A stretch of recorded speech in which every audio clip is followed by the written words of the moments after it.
follows a life cycle, and risk management strategy changes over the project life cycle, and it is a synthesized and coherent approach. There are 9 steps. You define, then focus, identify, structure the risk, clarify ownership of the risk, estimate, evaluate, plan, and manage. That's the methodology of risk assessment. There is no business without risks. Project business is with risks in any case. Ultimately, you have to take these risks intelligently and also receive adequate reward. And you have to develop a plan to deal with the unexpected. There are some terms which we must be familiar. One is what is called the uncertainty. As I told you, it is unpredictable outcome which cannot be quantified. Risk is an unfavorable outcome. And priority risk is a risk selected for further analysis. I gave you that 5x5 matrix. So put all the risks in that 5x5 matrix and look at those ones which are on the right hand side, the red area of the assessment. And of course the opportunity, there are some opportunities as well which is a favorable outcome. And the risk factor, which is typically probability of an event happening and the consequence.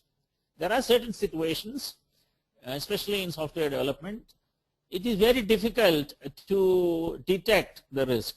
That means you have to improve the risk factor prediction by probability, consequence, and then multiply it by the difficulty of detection. So the one where it is not difficult, you don't have to consider. The one where it is difficult to consider, the difficulty of detection also will become a factor. We have the risk opportunity response plan. That means when the risk happens, what are you going to do? How are you going to handle the risk? And if there is an opportunity, how are you going to encash the opportunity? Risk trigger, a condition that signals need to carry out preventive or corrective action. That means there is an economic turmoil that is happening. One of the things that is going to hit is the foreign exchange. That means you have already provided for as a risk in your project. The trigger is the economic turmoil, international economic turmoil. So how do you handle that? That is the trigger that you have said. Any economic turmoil between the two countries is a trigger for foreign exchange variation, perhaps. You have defined it like that. Or lack of manpower being deployed to that place because we cannot move people around, you can't get visas, all kind of things. So that's a trigger.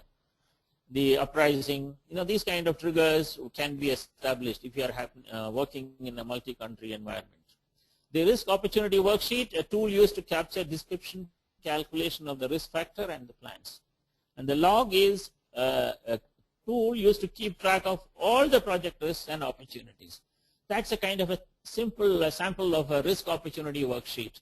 The description of the risk, potential consequences and the benefits, the probability of occurrence and the projected cost benefit, the opportunity factor and the response.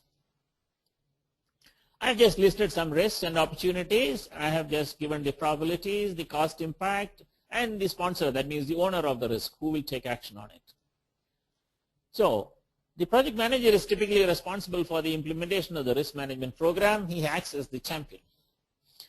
How? Of course, through his project team of project resources, the functional departments, operations management, legal and risk management department, by, of course, communicating timely in an effective manner with the management team and the project team and the client. Typically, for large projects, the project manager will appoint the sponsor and he will be the owner of the risk as well as the opportunity. Generally, it will be the subject matter expert who will be the sponsor of the risk. The sponsor, of course, develops, monitors and controls the risks.